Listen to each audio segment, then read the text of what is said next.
Hi everyone, today I'm going to be making some bingo cards for an upcoming bridal shower this weekend. The theme is a garden tea party and the colors that they're going to be using are reds and pinks with a little bit of metallics mixed in. So this is the bingo card that I have laid out here to do with you in the video today. I also have another bingo card here beside it, and this is actually the bingo card that I made for my best friend's baby shower last year. So click down below, there'll be a link if you'd like to see this one. They will be quite different because in the past when I was making this one, I didn't have any die cuts at that point. And now I have a ton of die cuts. So I'm going to be making this new one using a whole bunch of my die cut sets. And I have them laid out here on the top, and I'm going to go through everything that I used for this project. So the first thing that I'm starting off with is the base of the bingo card, and for that one I'm using a larger die cut that I have in my sets. So the paper pack that I'm using is from K & Company, and I'm going to show you up close. I didn't purchase this one, it was gifted to me actually from my best friend, and it's perfect for the theme of the party because it's kind of a high tea garden party. This is just full of floral patterns, and the really cool thing about the paper pack is it's double-sided. So when I make the bingo card, you'll see the pattern on the front, but you'll also have a fun design on the back. And it actually makes it kind of hard to pick which one to use because the papers all have really great floral designs. So the one that I've cut out already is the last one in the pack, and it has a really cool butterfly design as well. But because I'm using a pretty large die and this is a smaller paper pack, I'm only getting one per page and then getting kind of like a big scrap that's left over. So I'm going to go through and pick out a bunch. There's just 10 guests coming to the shower, so I can go ahead and do actually 10 different ones.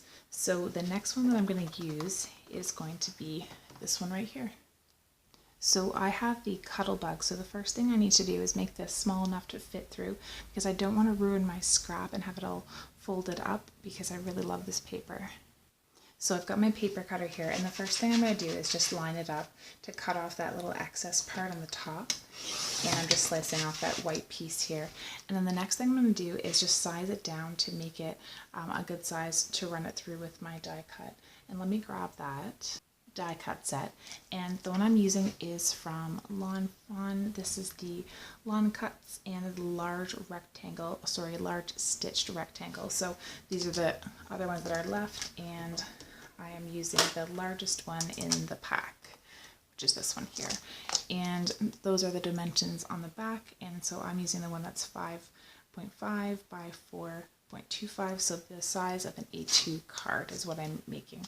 And these packs, they don't actually fit the actual Lawn Fawn thing. I should cut this out, but I just kind of slid them in. These are a recent purchase. I will link that haul down below.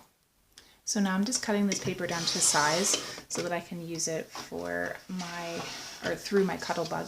And you can see that this one is the perfect size to cut this, but the other one is just a touch too small, so I'll use it for another project.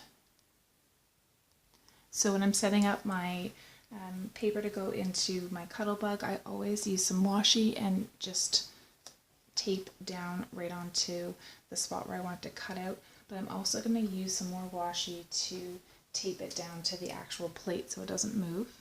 So the plate stack that I'm using first is the A plate, and then I put down my B plate, and I have it turned over to the other side at this point. You can see I've used it a lot. There's a lot of cuts in it, so that's why I'm on the other side.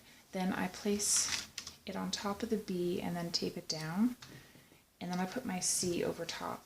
Now the reason why I do it this way is because it came with 2 B plates, so I'll get more use out of the dies that it came with by cutting into my B.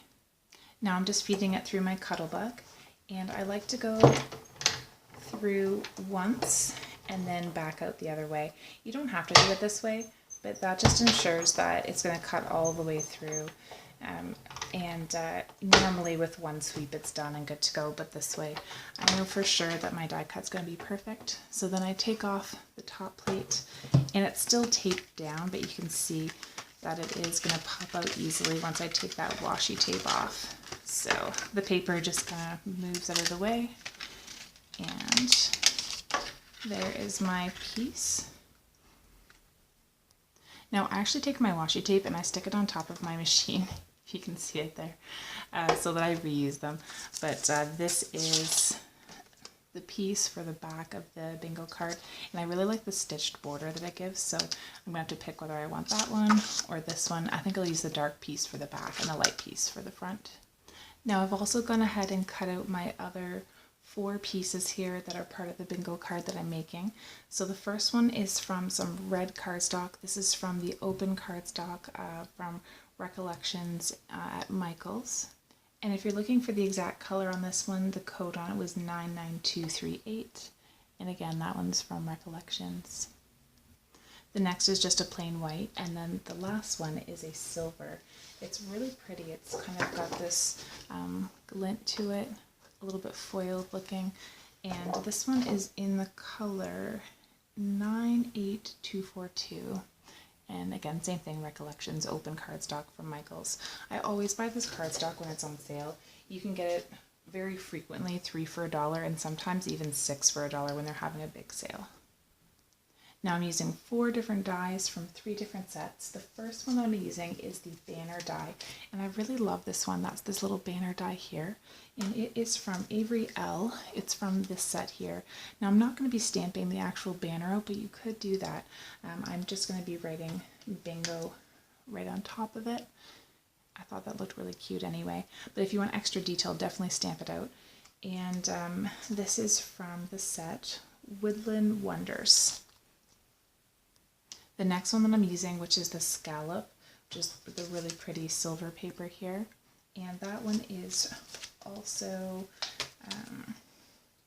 another big set here that I have in these little packets, and this one is from CC Designs, and it's just the scalloped rectangles, and I'm using the smallest one. And finally, I'm using 2 stitched squares, and these ones are from Simon Says Stamp, and I'm using not the largest one, but the next 2 inset squares. And they fit really nicely together to make the red background and then the white on top, so that people can have their little bingo and fill in the blanks of what they think she's going to receive. And now on to assembly of everything. So I'm starting with the base here, and I'm going to be gluing everything on with my glue tape. I also have a fine tip black marker out. You could use any one. This is just my Zig Writer.